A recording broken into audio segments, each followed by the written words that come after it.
Alright, hello everybody. Welcome back to another video. In this video, we're going to be talking about two topics that have been relevant in the mainstream media. First of all, we're going to be talking about Zidane and the possibility of him returning to Real Madrid. Is this really possible? Is this really feasible? And the second topic that we're going to be talking about is the Ramos and Perez dispute. So apparently they had a rift in the dressing room. Things got a little heated. They probably said things they shouldn't have said, but nonetheless, when you get heated, you'll say things that maybe later on you'll regret. So, anywho, let's talk about Zidane first of all. So, Zidane, there is a possibility that he might come back to Real Madrid. Apparently, he's been contacted by Florentino Perez and maybe some of the board members, and he's maybe touted as the next manager. But really, I don't see it. I think he wants another challenge. He was able to succeed. He was able to do so much for Real Madrid in such a short amount of time. He did everything he needed to do, and I feel him coming back could taint his reputation. I feel like maybe he just wants to go somewhere else and do more at another club. Um, you know, how can I say this? Like start from scratch and do it again. So yeah, Zidane basically he was able to leave a ship that was sinking, and he was able to leave in a lifeboat. He went off to shore unscathed, unharmed, and made it there no problem. And the ship still sinking with the players on board. So now the players are on board. It's still sinking. We need a manager to save it. We need a new manager to save it, and hopefully we can get one soon. So yeah, Zidane is being linked to the Madrid job. He won 4 trophies in that last year, considering the pretty much had the same squad, except for Ronaldo. Ronaldo being a big difference. But in that third year, Zidane won 4 trophies. One of them being the Champions Leagues, the other one being like Super Cup, and the Club World Cup. So, the only thing with that is that third year at Real Madrid. If any of you guys followed that third year with Zidane in charge at Real Madrid, there were already problems there. We could see it. Zidane was, doing his best to patch the cracks at Real Madrid, but you could see the problems were coming, and and Zidane knew this, and that's why he got out of the boat, or he got out of the ship, because he saw those problems coming, and he didn't want to deal with them. And I totally understand him. Perez, with his narcissistic, egomaniac personality, you're just not able to deal with him. And you could see that basically last summer, Cristiano Ronaldo went. What happened? Courtois came in. It's something a lot of fans did not understand. Actually, I should say every fan did not understand why we needed to bring in Courtois to replace a Navas who was already doing so good for Real Madrid, and we still see it this year. That Navas is still that same player that won us 3 Champions Leagues back to back. Courtois just hasn't worked out at Real Madrid, and it could work out. It definitely could work out. But I don't know if I see it happening much. I saw at Atletico Madrid a goalkeeper that was very good. A goalkeeper that, that I would have liked at Real Madrid, He was that good at Atletico Madrid. But when he went to Chelsea, I just never saw it again. I never saw what he was all about, and it was weird actually because I really thought he was a good goalkeeper at Atletico, but when he went to Chelsea, I just didn't see it anymore. Now I don't know what happened, and now at Real Madrid, I still don't see it. But like I said, hopefully we can see it. We can see something. I mean, I still don't see it, but hopefully he comes good for us. So yeah, in that third year with Zidane in charge, Real Madrid they finished in third with 76 points, and Barcelona finished in first with 93 points. So there was a 17-point difference between first and third place. So you could see there was a massive difference in La Liga, and it was really the Champions League that saved us in that season. I just remember there was a lot of doubts. We had an aging squad. We had this and that. Zidane, was he going to make it or not? And because Zidane won the Champions League, it seemed to cover up everything or every question that was asked of him, and it was left at that. But underneath all that, there were problems, and it was coming. You know, Ronaldo, he was not happy at Madrid. Marcelo, but what Marcelo was doing good last year.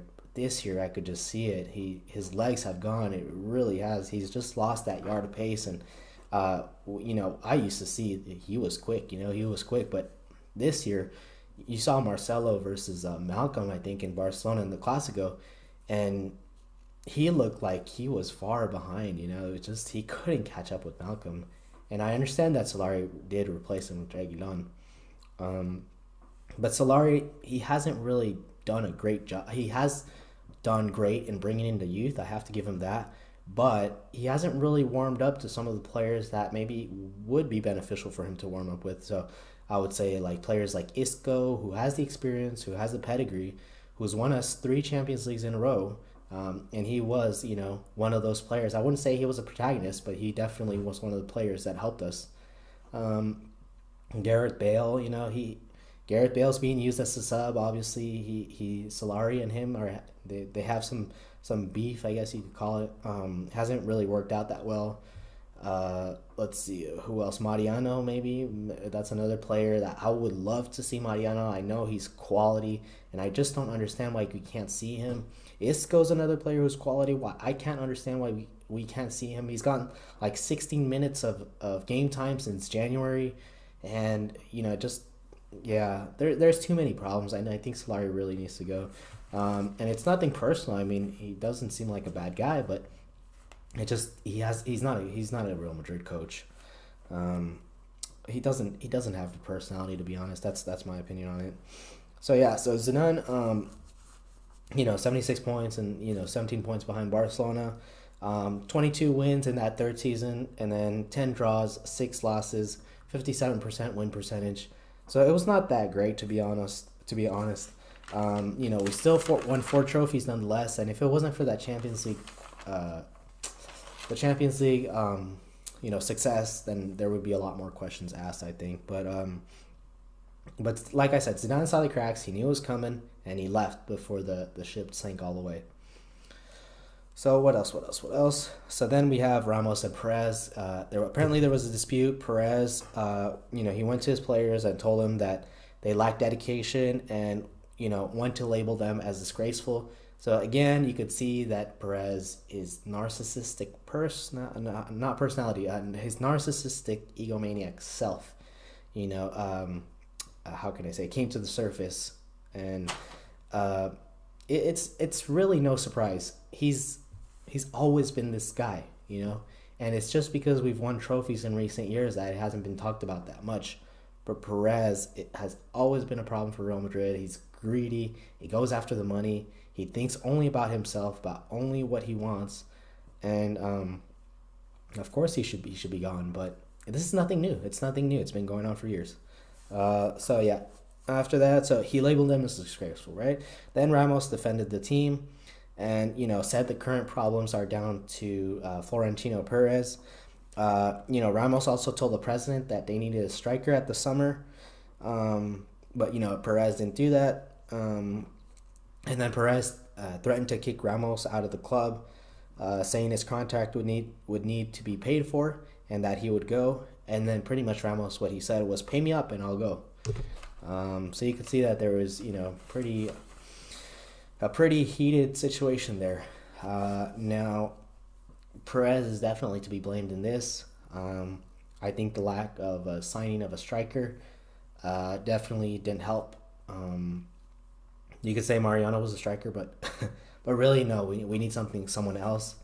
If we are to compete for next year, we would need someone like, I hate to say it, Eden Hazard would be a great option. Even though he's inconsistent, I still think Eden Hazard would be a good option because I think we do have quality in that final third. Vinicius is up and coming. We can't depend on him. We have to let him grow as a player. Gareth Bale, we can't depend on him. He gets injured throughout the season. However, he's a great option to have. Vinicius is a good option to have. Mariano, I think is one that we should be able to depend on. I see so many good things about him. I would I wouldn't say to build a team around him, but I would say that we should, have him in the team more often right now. Benzema, obviously, very, very good player, but he is, I wouldn't say declining, but he's getting tired more quickly, and you could see that. He's playing too many games at the moment, and that's why he hasn't been as good in recent games. He's just been playing too many games, and really Mariano just needs to come in and step in. We have Asensio, who's really good player, obviously. I think I'm forgetting someone. I just can't remember who. Let me check if I can find it here. I feel like I'm forgetting one of the forward one, but we got Lucas Vasquez. Yeah, Lucas Vasquez. I mean, this guy's a squad player. He's not a first team player, and Solari was making him a first team player, which, credit to him. I mean, Vasquez is a good player, but he's just not a first team player. I just don't see it happening. He's more of a squad player. But yeah, Bale, we can't rely on Bale too much. He gets injured throughout the season, but I would still keep Bale just because of his quality. I know what he's able to do. Um, we need to have a manager who needs to give more confidence to Bale. Vinicius, he's done good, but he's up and coming. He's still not ready. Asensio is a good player. We've seen it, especially when he has that confidence. Benzema, very good player, but he gets tired. Vasquez, squad player. Mariano, very good player. So really, we don't have too many forward players that we can depend on. We do need one more, and like I said, Eden Hazard could be that person to help us. What else do we need? Maybe I would say a midfielder. We need like a tenacious midfielder. Modric is good. Just the only thing with Modric is that his age is catching up to him, and I think that's only normal. We need another midfielder who we can rely on. Modric cannot play, all these games. He's 33 now.